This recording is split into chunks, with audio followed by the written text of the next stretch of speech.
మిర్యాలగూడ పట్టణంలో ట్రాఫిక్ నియంత్రణ చర్యల భాగంగా డాక్టర్స్ కాలనీలో traffic SI Mohan Yadav traffic సిబ్బందితో కలిసి హాస్పిటల్లో ముందు వాహనాలు ఎక్కడ పడితే అక్కడ పార్క్ చేయడం వల్ల వ్యాధిగ్రస్తుల రాకపోకలకు తీవ్ర ఇబ్బందులకు గురవుతున్నారు.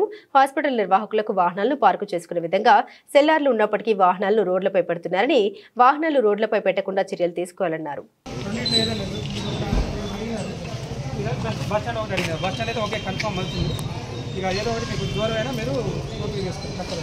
అప్పటి వరకు మీరు బోట్ల గిన్నెలు కూడా పక్కన పెట్టారు. పేషెంట్ ఉన్నా కూడా పేషెంట్ దించినా ఎవరైతే పేషెంట్తో పాటు అటెండర్ వస్తారని చెప్పారు. బాబు బండి అక్కడ దూరం పెట్టుకున్నాను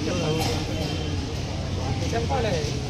నేను చెప్తేనే అవుతుంది. ఒకేసారి వచ్చి ట్రాఫిక్ కూడా వచ్చి చేయాలంటే చేయడం కాదు. ఇలా మీరున్ననుకో ఒక యాక్సిడెంట్ లేదా ఒక పాయిజన్ కేసు, ఒక సూసైడ్ కేసు అనుకో, ఎమర్జెన్సీ వస్తాడు. ఇంత జామ్ అయితే ఎట్లా వస్తుంది ఒకసారి ఆలోచించండి. అందుకే అంటున్నాం అలవాటు కావాలని కొద్దిగా టైం పట్టింది. అందుకే మేము కూడా అంటాం ఒకేసారి మేమేదో వచ్చి కొత్తట్లే గట్టిగా టైం ఇస్తాం. కాబట్టి ఈరోజు అన్ని ఈ సాయంత్రం కానీ ఇవన్నీ నాకు కంప్లీట్ చేయండి. ఈ ఫ్లెక్సీలు కానీ ఈ బోర్డు అని తీయండి. తర్వాత మీ ఏదైతే మీ స్టాఫ్ ఉన్నారో ఫస్ట్ మీ స్టాఫ్ వెహికల్స్ తీయండి. వాళ్ళ పేషెంట్ తరఫున వచ్చిన లేదంటే వాళ్ళ తర్వాత వాళ్ళకి సేపు ఉంటారు, కొద్దిసేపు ఉంటారు, ఒక అర్థం గంట తర్వాత చూడండి ఇది బాగా బయట పెట్టుకున్నాము. ఈ టాస్క్ కొద్దిగా స్టార్ట్ కావాలంటే కొద్దిగా టైం పడుతుంది. నాకు ఎంత వేయాలి మీరు 1 వీక్ పెట్టేసి మీ టైం ఇస్తే తర్వాత ఈ లోపల మీకు ఒక పార్కింగ్ అది సెట్ చేస్తాను. నాకు ఈ లోపల ఈ బోర్డులు కానీ ఈ బండ్లు కానీ మీ స్టాఫ్ వెహికల్స్ అంటాం. ఇది ఒక అర్థమైంది. అందరూ కూడా చెప్తాను. ఇక్కడున్న మెడికల్ షాప్స్ కానీ ఇక్కడ మీరు ఇన్ఛార్జ్ ఉన్నా కానీ చెప్పండి అందరూ కూడా. తర్వాత మాత్రం యాక్షన్ పక్క ఎఫ్ఐఆర్ దిగి ఈపీటీ కేసులో ఏమి ఉండదు.